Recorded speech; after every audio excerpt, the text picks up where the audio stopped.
Welcome to Spark Sessions. I'm your host, Sonya Locke, and this girl is on fire. Today's guest is a definition of fierce vision and fitness-fueled leadership. Katherine Mason is the founder and CEO of SculptHouse, a boutique fitness and fashion concept that disrupted the industry with her signature cardio sculpt workout and curated athleisure retail experience. At just 25, she opened her first studio in Atlanta. And now, nearly a decade later, she is a mom, a multi-market entrepreneur, and the heartbeat behind a brand that empowers women to strengthen their bodies and their confidence. This is a story of vision, velocity, and building a brand that moves with purpose.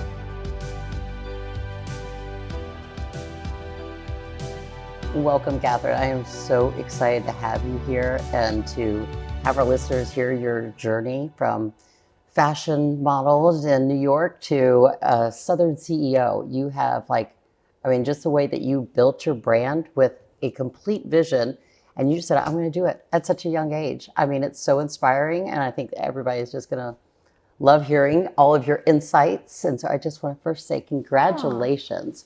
Thank on you all of so your much. accomplishments and what you've done. And you're a true leader that I think so many people are going to just really enjoy hearing your story. Thanks. I'm so excited to be here and talk more.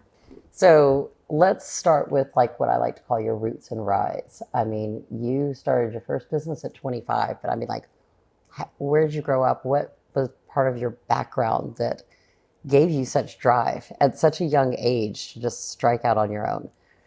Well, I was raised in a family of entrepreneurs.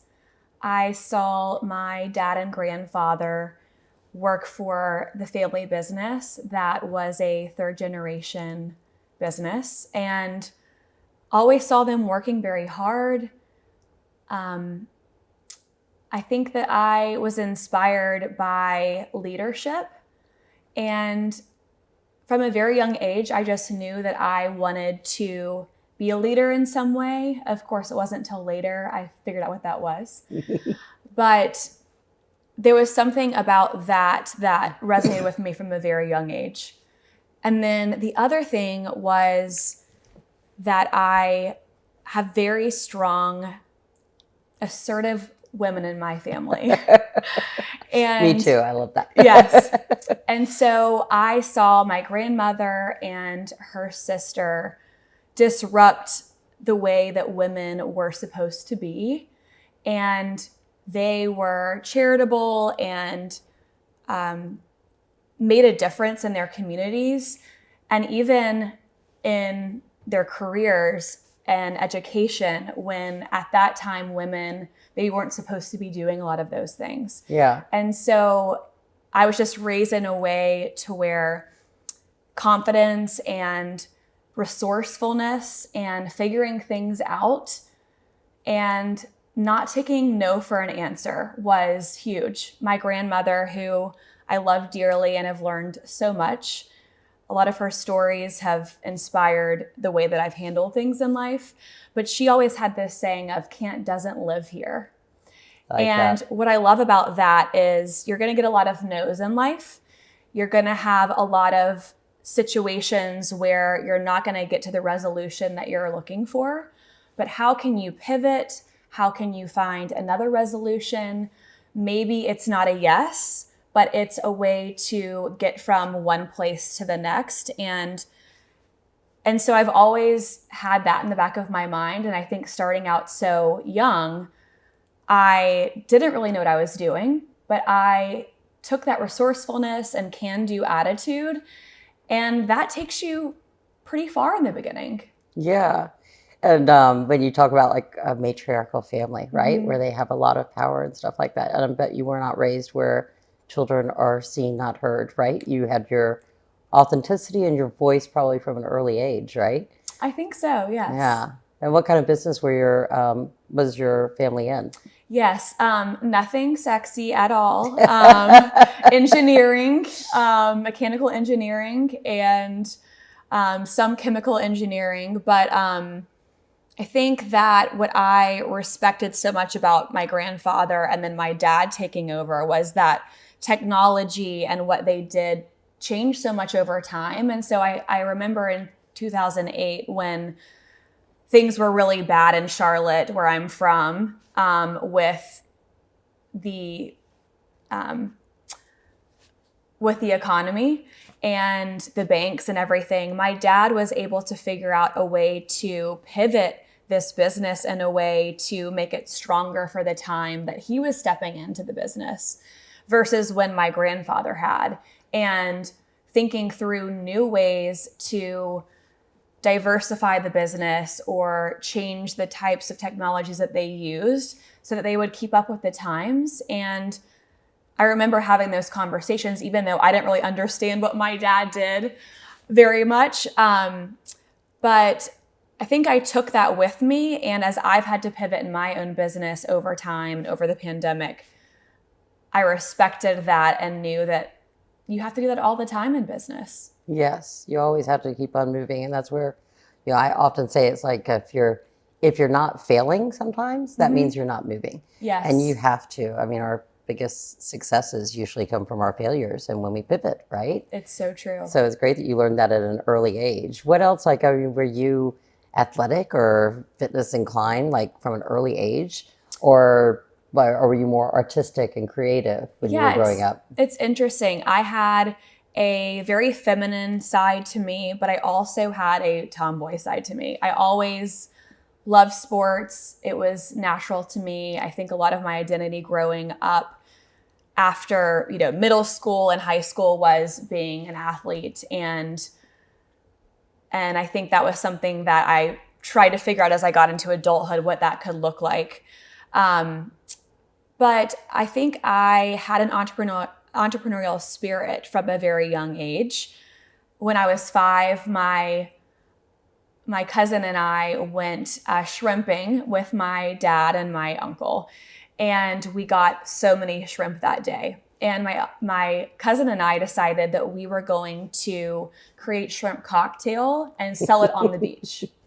And we were 5, and it's pretty funny to look back at. We were definitely, I think we got the idea maybe from my uncle or maybe my dad. I don't exactly know. It wasn't totally our own idea, but there was something in both of us from a very young age where we understood hard work and the fruits of your labor and creating something and going out and making conversation and sales.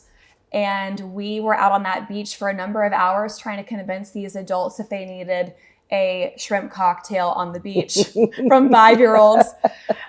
So there's just always been a little bit of a natural thing there that I had to eventually scratch. Yeah.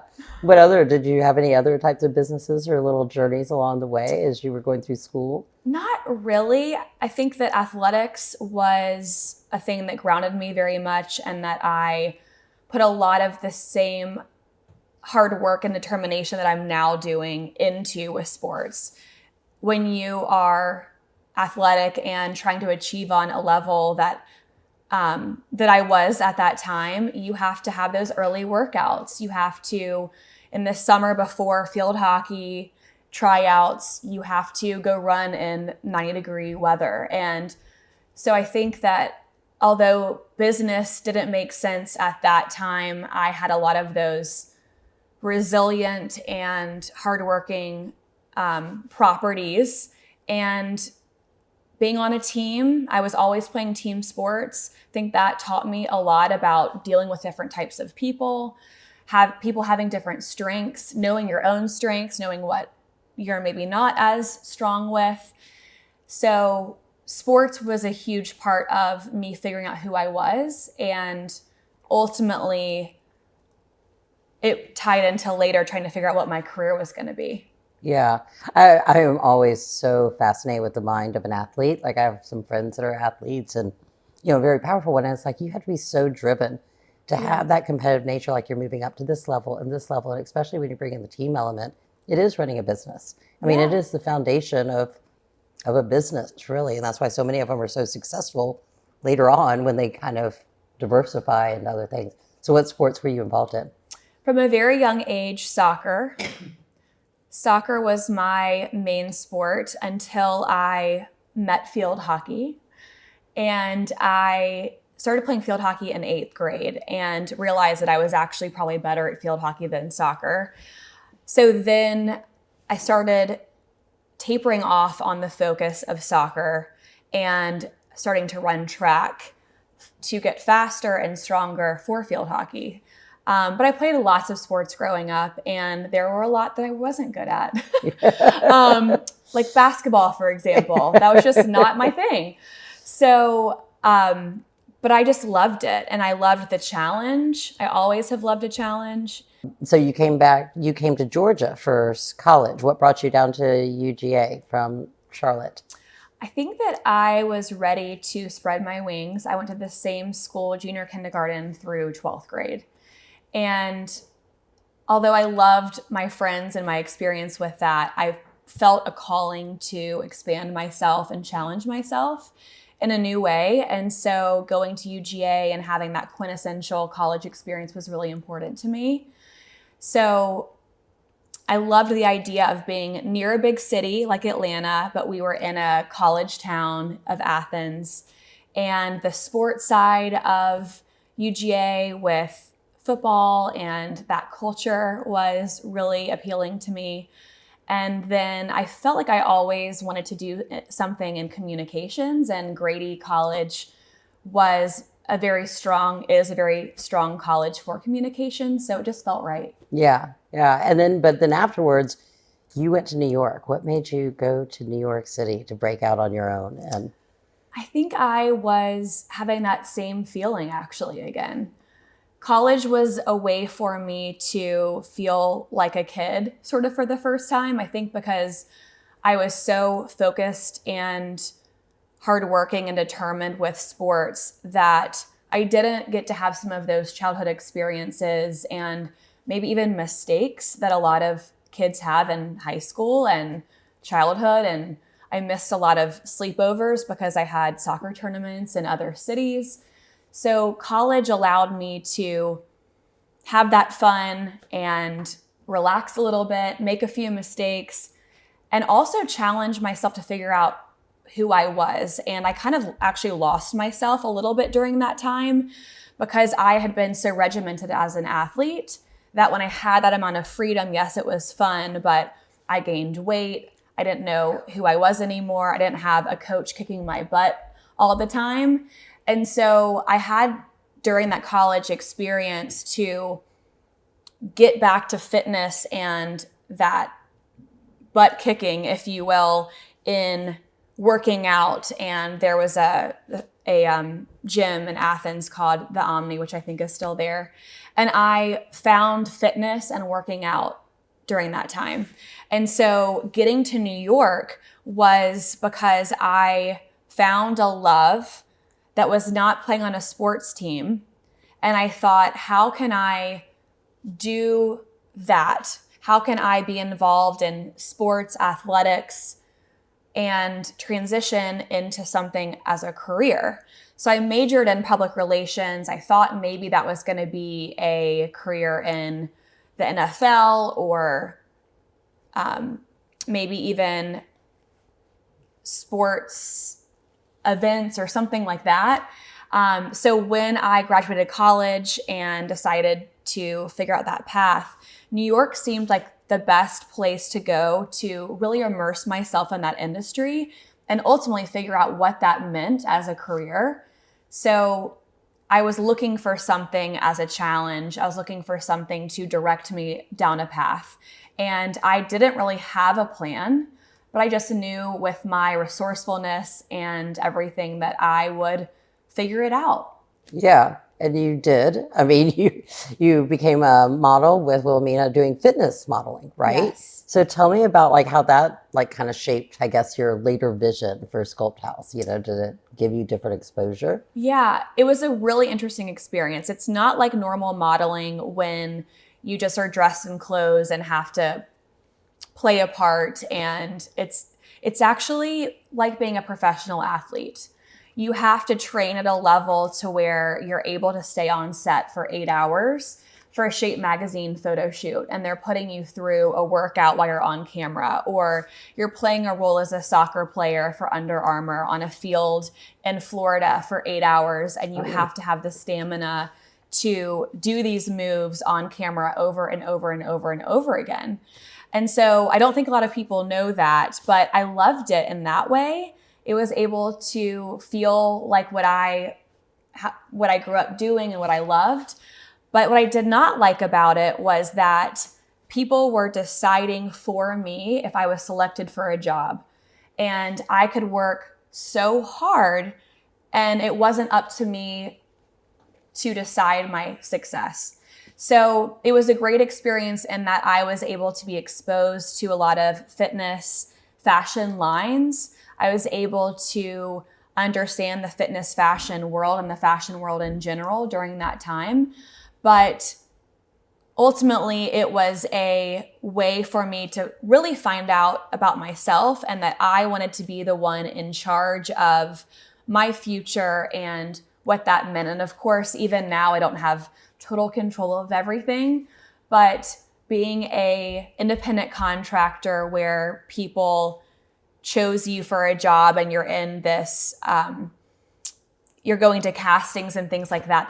That wasn't for me. It's kind of like being picked for the kickball team, right? Yes. So what was your aha moment? Like you're working there, you're in New York, you're successful, you're going down this PR route, but then what gave you the concept of SculptHouse? Because it is very unique. I mean, when I say that you truly disrupted it. It wasn't just fitness and fashion. It was also fitness, fashion, and technology to some extent. Yeah. So what was your, hey, here's my vision. This is what I want to do. Yes. So the fitness modeling was one thing that I was doing, but I also was working at fitness studios in New York. I was working at Barry's Boot Camp at the front desk, and that opportunity allowed me to not only work out for free, which was great, but I also was able to understand the operations of a fitness studio and learn how to work with customers and customer service in that industry and how a fitness studio operates in general. So that was very helpful. And then there's another part that I was working as a private trainer at SLT, which is a megaformer studio. We have megaformers at SculptHouse. And I was working one-on-one with clients to train them. These were people that were extremely athletic and wanted a very hard workout, or people that had medical issues and were at very basic levels of fitness and everything in between. And during that time, I was working out at Barry's, I was working out at SLT, and I was doing both of those workouts myself. And that was what got me in shape for these major campaigns that I was doing as a fitness model and also staying injury free. But then my customers, my clients, I was doing the megaformer workouts with them, but they kept saying, can you maybe write a routine of some type for me to do on a treadmill or on a bike so that I can get cardio? Maybe it was a conversation about how a doctor wanted them to get cardio into their workout and how they love the megaformer, but that piece of it was missing. And so after a number of those conversations, there was an aha moment on the subway one day where I realized that was my workout that I loved, and people were asking me to help them with that. And I was going to 2 different studios across the city of New York to achieve that. And I was seeing a lot of the same customers both places as well. And why wasn't there a place that had both under one roof? And so for a few days, I researched to try to find if there was a place that had the megaformer and a treadmill in a group fitness class, or even a Pilates machine, which is different from Legree, but no one had done it. And at that moment, in that first week or two, I felt set on fire to figure this out. It was the moment that I realized this is what I was meant to do, and making this jump to New York was for this moment. And every little yes or no or change in my path led to me doing the fitness modeling to learn about fitness fashion, to work at Barry's boot camp, to have that experience in cardio intervals and operations. And then with SLT, learning about Legree Fitness and the Megaformer, and how all of these things together was the perfect ultimate fitness haven. Right. And so, but what made you come to Atlanta to start your first one? And like, I mean, that's bold. You were 25. Yes. I mean, you just had an idea. No place else has done it, but I am going to create this concept and tell us a little bit about like the cardio sculpt. Like it's a combination of the Metaformer, and then your treadmills are also very different. They're human powered. Yes. And good for athletes and like bad joints, which is how I originally found you a long time ago for my daughter who's an athlete. Yeah. But so it came together because I felt like Atlanta was the place to start this. I had been at University of Georgia. I had a huge network of females that I got to know through being in a big sorority. I felt like Atlanta was ready for this. A lot of fitness concepts were in Atlanta. I was in Atlanta for 1 year after college before I moved to New York. So I was able to go to some fitness classes, and those weren't in Charlotte yet, where I was from. So that didn't feel maybe like the right place for such a cutting edge type of a workout that no one had really done before. So Atlanta felt like the place. And I knew that I had this network from UGA and all of these people. And Atlanta's a big city. It was ready for this. I didn't want to start it in New York, where I didn't really know that many people. And, you know, there's so many reasons. It's very expensive. But I say we now because I have so many great people that are a part of my team. But when I set out to do this in Atlanta, it took some time. It took about 2 years to fully come to fruition. I went to the Barnes & Noble in Union Square and bought 5 How to Write a Business Plan books to figure out how I was going to put this together. And that was a really great exercise. It wasn't really necessarily for anyone but me, but I'm really glad that I took that experience to figure out and ask myself these questions on how I was going to put it all together. And then lastly, in terms of the equipment, I chose the Woodway Curve treadmill because I was at a photo shoot for Runner's World magazine. And the guy that was leading this workout that I was doing for their videos wanted me to see this human-powered treadmill that was built on a curve and very low impact for joints. And long story short, it blew my mind away that there was something that was low impact, that felt natural in the way that you were able to run, but you were able to take that and put it indoors. And that was like the final piece that I needed to put that work at. I knew Megaformer, I knew treadmill, but this low impact, human powered combination of machines was it. Well, it all sounds so easy, but I know that it was not that easy in the beginning. So that's what I think next is like, let's talk about that burn, like the challenges that you had to face being so young and everything. Yeah. So behind this totally new concept, you know, fashion and fitness combined together, brand, I know you had to walk through fire to get your vision actually off the ground. So let's talk about that. You know, like to start your first business, no outside funding, coming in at 25, trying to prove yourself. You know, what was that like? How'd you get through those? So something I've actually really never spoken about is the fact that I was lucky enough that my dad helped me get started with funding. And I haven't spoken about it because I think it's an uncomfortable thing to admit when so many people talk about they had $1,000 and it turned into this amazing business. And that wasn't the case with me. It was an expensive business to start. Oh, yeah. But I realized that I have such privilege. And I think that I haven't spoken about it because I've always been worried that people would discredit me for the work that I've done. But I think that I have worked so hard all of these years and in really difficult moments because I wanted to prove people that it was me behind this brand, those decisions. I'm not even sure my dad knows the address of the location of Buckhead. I feel so fortunate that I created a loan program with him, and that was not easy either. But I really wanted to feel self-made, and I think that a lot of people don't want to give people with privilege that credit. And so I'm speaking about it now because I think it's an important thing to bring up. You hear one side of the story, people building from nothing, and I kind of am on the other side of being given something and an opportunity to take something in and make something from it. But what I'm proud about with that is a lot of people have been given money for opportunities in the past before and done nothing with it, Right. or lost all of the money, or not make great decisions, and it's gone in a year.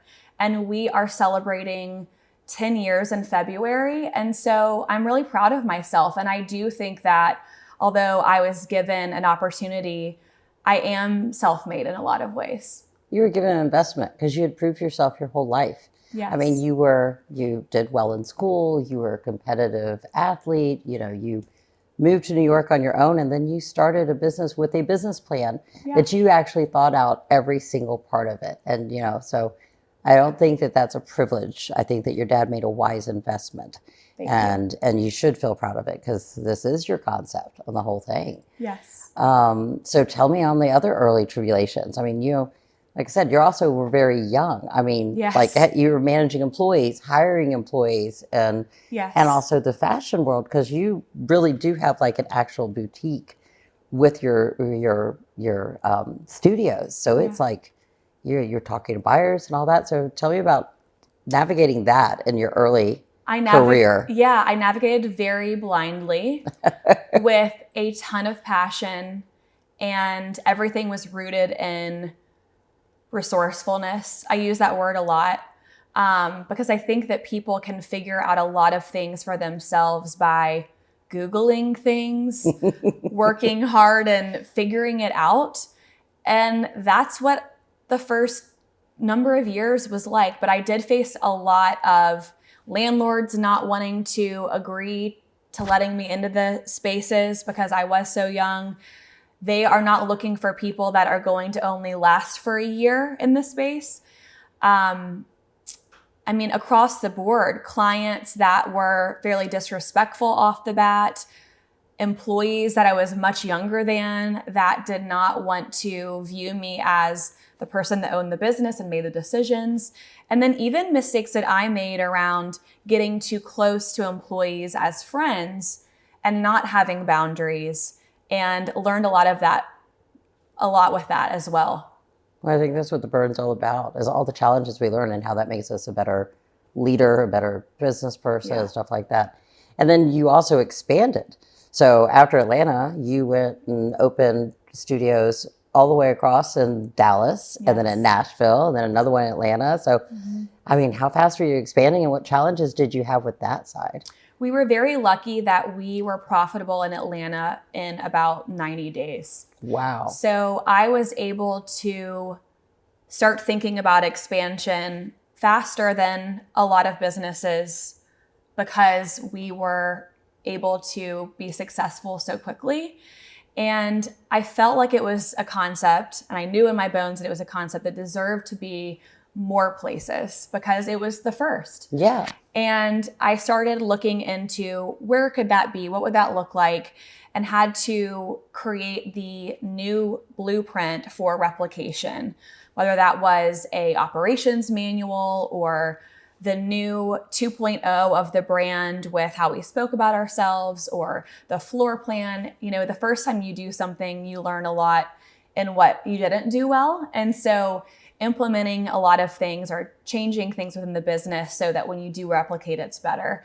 And so eventually, about 2 years after we opened, we started working on Nashville and Tennessee, and it opened and was very successful from the start. started looking into a possibility of franchising in the future and grew to a Sandy Springs location. And then ultimately in 2019 opened in Dallas, which was my location as well. And the plan at that point was to open approximately 5 locations and then look for outside funding to grow it beyond that. But of course, the pandemic happened and a lot changed. Yeah. I mean, the pandemic, I mean, nobody could work out. I mean, but you grew actually with that because you pivoted. So tell me about like how, I mean, well, first of all, the sleepless nights that you must have had when you've had now all these locations and then a pandemic that nobody expected. How did you get through that? And what was some of your tools, I guess, you learned along the way? So during that time, not only was I trying to figure out what our new operations manual looked like with these government regulations, and they were different in every state. And it was something that no one had ever experienced before. So there was not a roadmap for how we were supposed to function in our space during that time. So there was that element of it.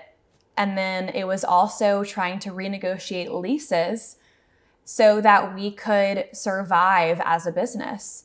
And at that time, a lot of the landlords didn't really know none of us knew how long this was going to take, what it was going to look like.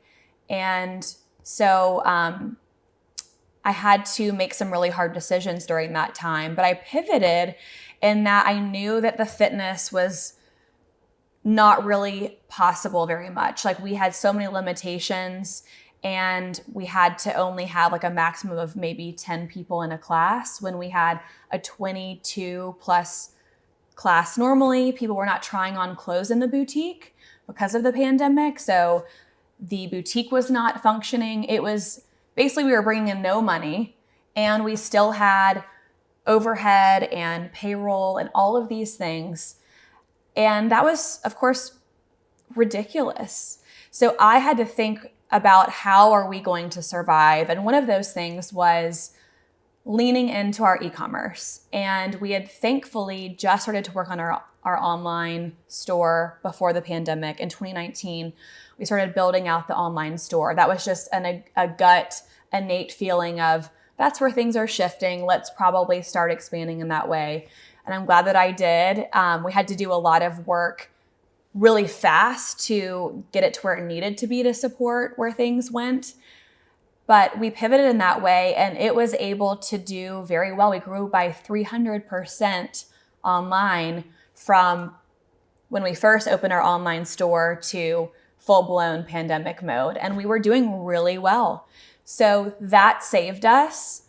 And I'm so glad that we did because it changed the way that we do business even today because of it. And I think that's one amazing takeaway from the pandemic is your business is like a diamond that has to be sculpted and shaped and refined over time, and challenges stress test your business. And that was the ultimate stress test to a level where some locations didn't make it.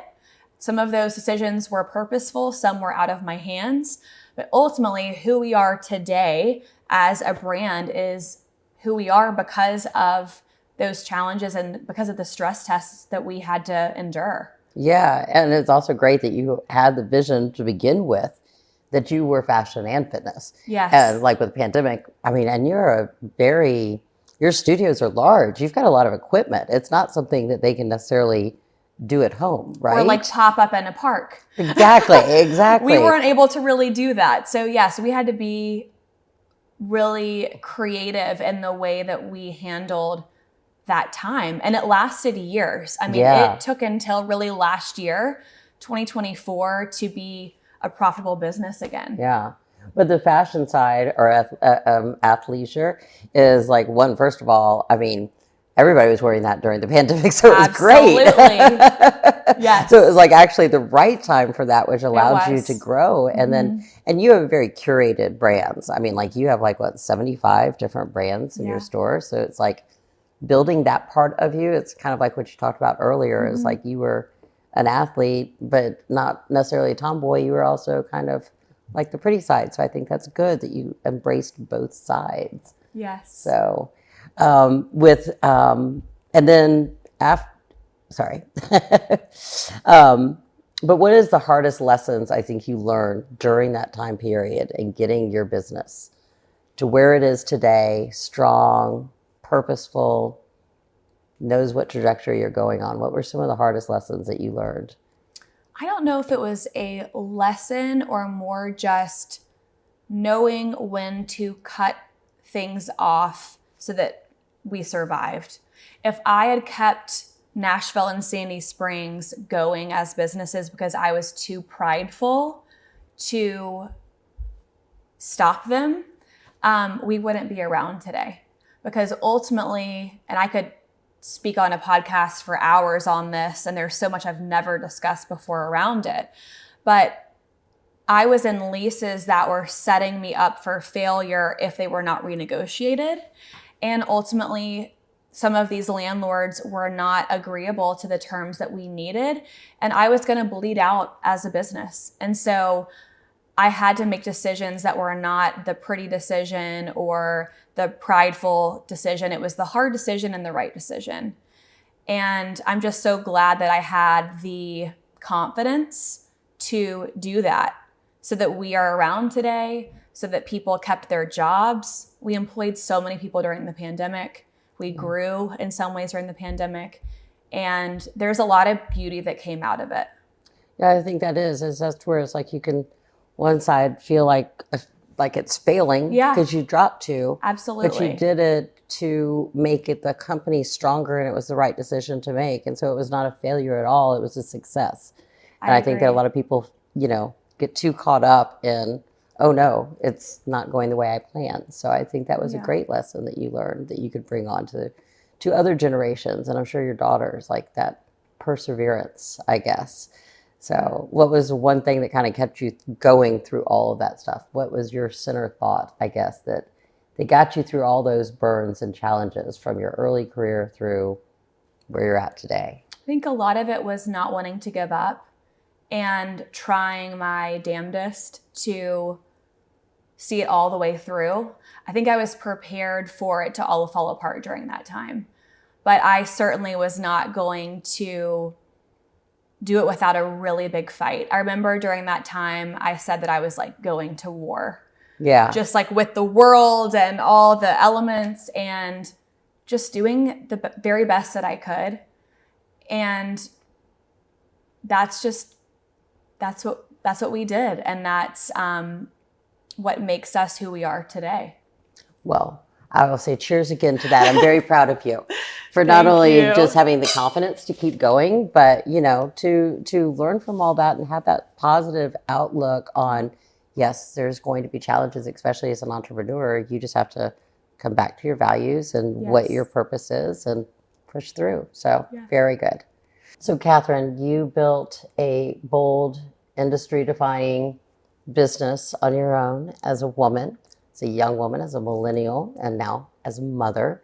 And so I want to talk more about like society, like the difficulty of and talk to the women that actually are looking to branch out on their own. Because entrepreneurship right now is actually, it's very prevalent in the new generation, right? So why do you think society still gets uncomfortable when women are both visible and powerful, especially in fitness and beauty and blending all of those? Why is society still not kind of accept that?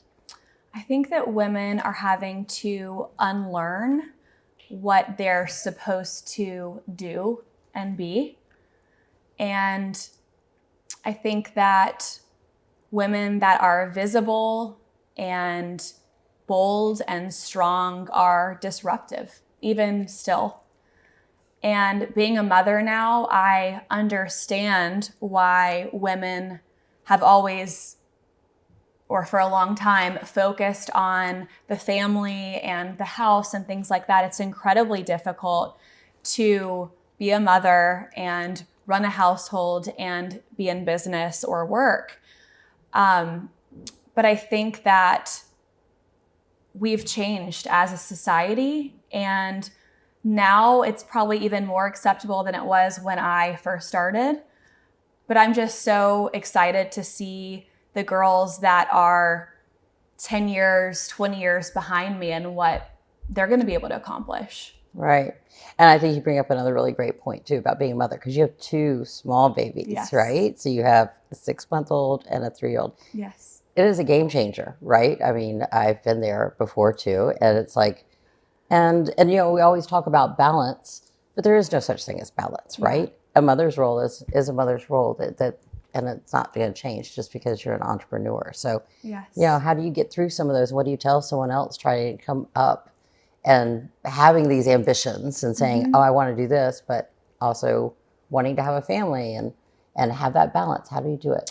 I was so worried about starting a family, and I waited quite a while to do that, because you hear these stories of becoming a mother and the challenges and how it can change your ambition. And although I understand that, I think that it's actually been so defining for me in terms of my vision and my purpose. And I love this idea of we've got so many things to juggle as women and as women in business. And the idea of juggling balls that are glass and balls that are rubber, and which ones on that particular day are the ones that will break when you drop them, and which ones are going to bounce and be fine. And every day I have to think of things as that analogy. Is today the day where my meeting for work is the most important thing that day, and maybe my kids don't get quite as much of my attention? Or there's a day where my child is sick and we need to go to the doctor or the emergency room, and I have to pivot. And so it's been a really good exercise for me. And I don't think it's something that people need to be worried about like I was. It's just further defined my decision-making process. I don't have a lot of extra time. I have like a no BS lookout at things in life and with decisions, because I can't say yes to everything. And I really have to protect my own peace. And some days it's more family focused, some days it's more work focused, or maybe it's a little bit of both one day, but that's okay. Yeah, I think that's it also too. That's okay. And that's beautiful. I love the glass versus the rubber. I have never heard that, but that is such a great way of looking at things and looking at all of your decisions on each daily basis, and what's important and what's not on that particular day. Yes. Right? And I'm in the stage right now with young kids where it really is every day, and you wake up and you don't know what that day is going to bring, and you just have to do your very best and make the decision that is the best decision in that moment and try to move forward accordingly. Yeah. No, that's beautiful. And I think that there's a lot that you can take away from that. Not only just the balance and stuff like that, but being authentic. Yes. And giving, and like I said, entrepreneurship is really coming along a lot more, because I think the millennials were the first ones that kind of broke that disruption, right? Yes. I mean, I've had a lot of talks about generations, and Gen Z, same thing. Lots of ambition, lots of ideas. They want to fix what's broken, right? Yeah. And they want to have a solution. And so I think that that's where they have to have the courage to do it. So I think that's a lot of it, is backing down. And what do you say to, like I said, the lack of funding that most women get, and the lack of support, or we're still a very small percentage They're of very CEOs. real problems. Yeah. So how do we break those barriers down even more? I think that's a challenge that I'm even trying to figure out right now. I have never been offered funding, and I have a profitable business that's almost 10 years in. And I think one would be great for someone to come in and help me take to the next level. But that is the reality of it. And I think that where I am in my career right now, and where I am as a person right now, is never forcing things.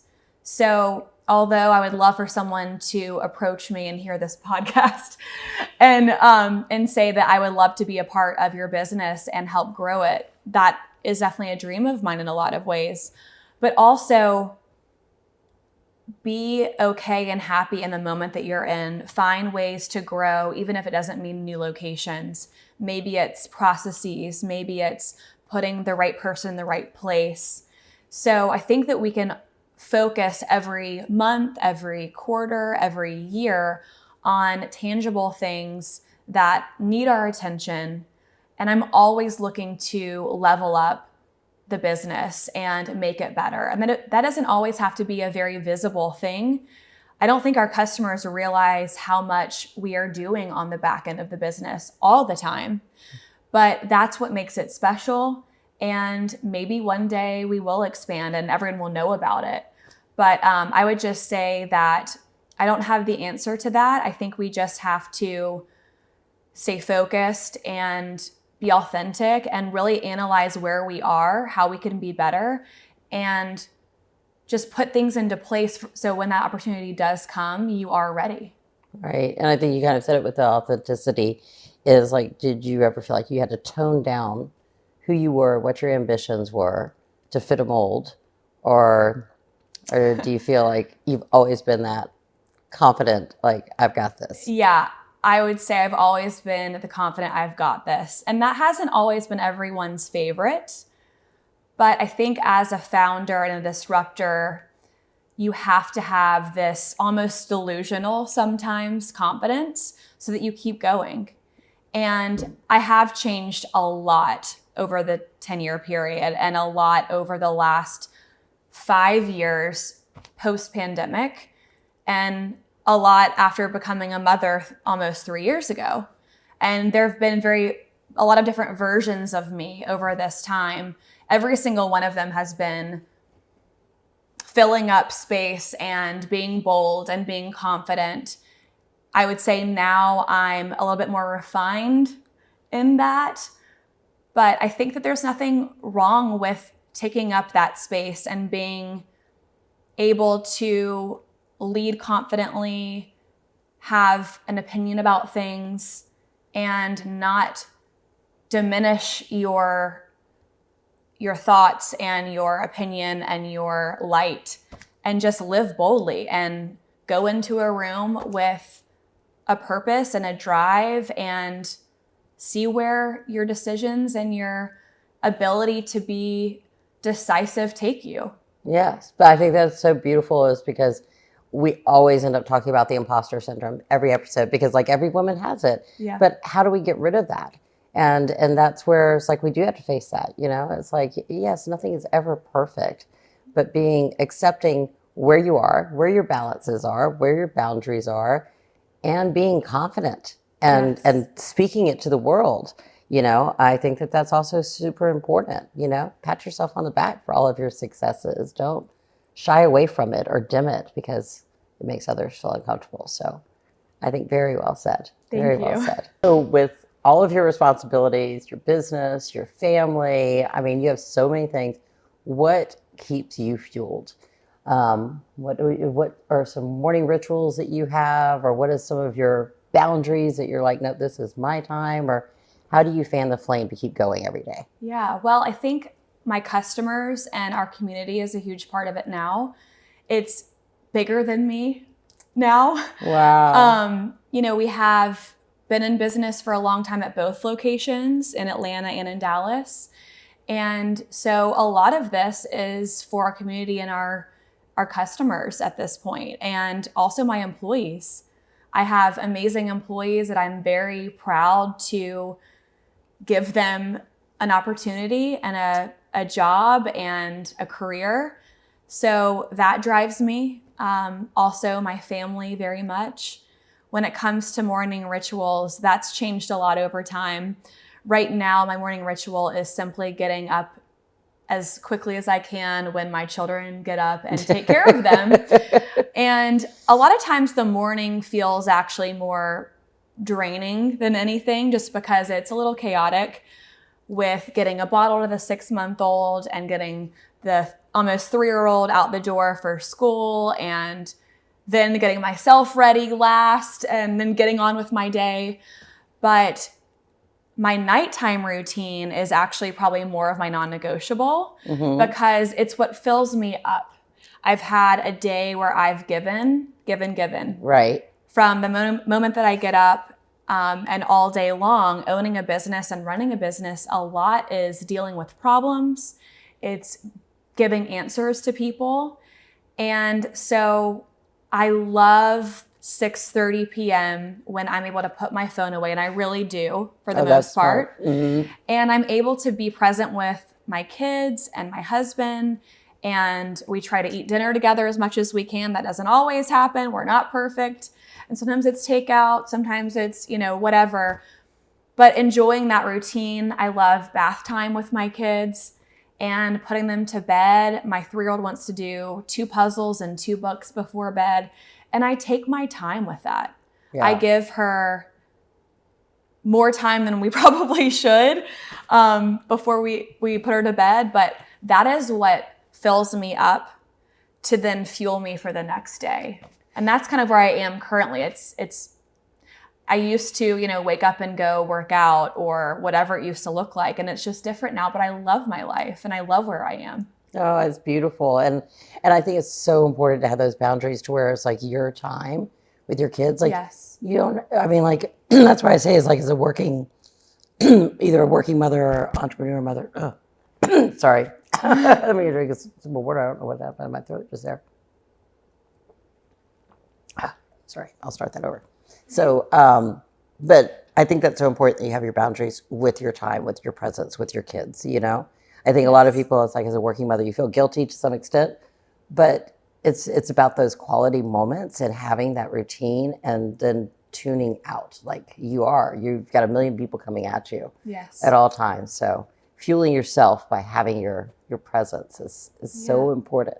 And I bet your community of like customers, I bet you have tons that have been with you since you opened your doors, right? Yes. I bet so many and probably employees as well and stuff like that. So, and I'm very lucky. Yeah. And I know you give a lot back to the community itself. You do a lot of charity and purposeful work and stuff like that. So thank you for all that you give to others. And I hope that you're getting enough back for yourself. Thank you.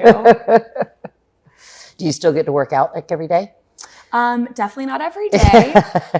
What's so interesting about owning a fitness business is that it is still my business. So when I go in and work out, it's not maybe the same escape that my customers get.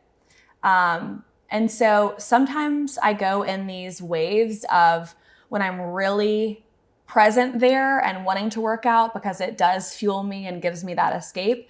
Then there are some times where I feel a little bit depleted from work and that's not going to be my choice. And that's a really kind of cool, honest thing that I have maybe opened up more about. I, of course, think it's the best workout around, and I would love to go there and get all the good vibes and feelings that my customers do. But sometimes I actually have to go somewhere else outside of those 4 walls to have that same feeling that my customers are able to get from us. Oh yeah, I totally get that. I mean, like that's your work as well. I mean, like it's like that's not as relaxing and stuff. And stuff. That's perfect and everything. So this is my favorite part of Spark Sessions, which is really what it's really all about, is like passing the torch. And we also say like go back to like your younger self when you were just starting out. What would you tell that girl? Or some of your clients, what are you hoping that they gain from your purpose and what you're building out? But passing the torch, what do you hope your legacy to be, and what wisdom can you teach to the next generation like you? I think that looking back, who I was at 25 and where I am today at almost 36, is that you don't have to have the education or tons of experience or have to wait until you are in your 30s or 40s or 50s to get started. And I hope that I can be a role model for girls to see that you just have to get started. And that doesn't have to mean the best job or the highest paying job. I started at the front desk of Barry's Boot Camp at an hourly position, and I had to walk 30 minutes every morning at 4 o'clock in the morning to get there for the 5 a.m. class. But I learned so much from that experience. And so sometimes I feel like people just have to start determine what they liked from that job that they went to, what they were good in that job, what they didn't like. And it's a series of opening and closing doors and navigating through. And you don't have to wait to start. Do you have anybody that you mentor now, or did you ever have a mentor when you were starting out? I haven't necessarily had a mentor, but I see a lot of my employees as people that I'm mentoring. I definitely have a high level of expectation for everyone that works for me. And I think that what I lead with is being clear and have my expectations be very clear, and clear is kind. And I'm a direct person. I don't have a problem speaking one-to-one and explaining what something should be like, or I definitely don't dodge conversation. I really want people to have SculptHouse on their resume, and not only other businesses see that they worked there and know that there's a certain level of experience that they've had and level of work ethic that was expected of them, but also that they're able to go into their next journey in their career and have learned a lot from the experience and a lot from me as a leader and my communication and the policies and procedures that we have in place and how we uphold them, the consistency that we have as a business. And a lot of those things are foundational that can help mentor young women no matter what they want to go into in the future. Well, I think that conviction of your values and what you stand for is very important, that a lot of people just need to realize. You need to understand what is your vision, what is your core values, how do you carry that forward, and don't compromise on that and pivot. Now, what about your daughters? You have two very young daughters that have no clue what's going on right now. But what do you hope that you will impart in them by your journey being so very different? And where do you see that you would like to say to them, I guess? One of my biggest things as a mother is that I want my girls to be able to be whatever it is that they want to be, and really supporting that and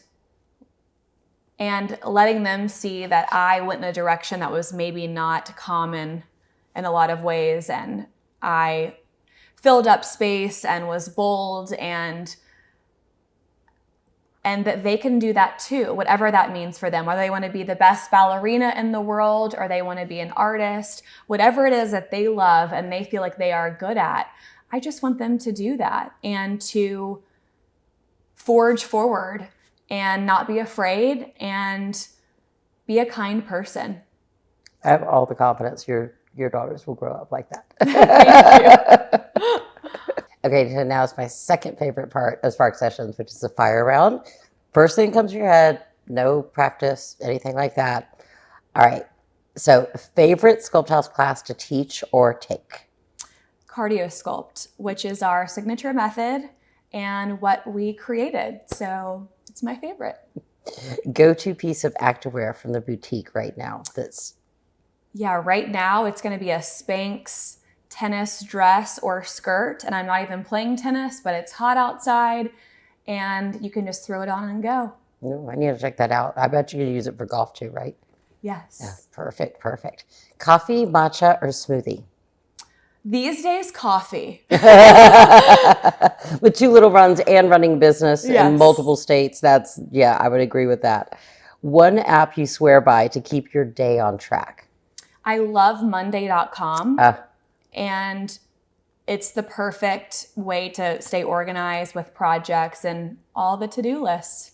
Do you put your personal and your business in there? I do. It's the single best technology that we've implemented as a business on the back end of running a business. It's just incredible as a team working together and getting things done. And sometimes you have to change your to-do list over the day or the week or the month.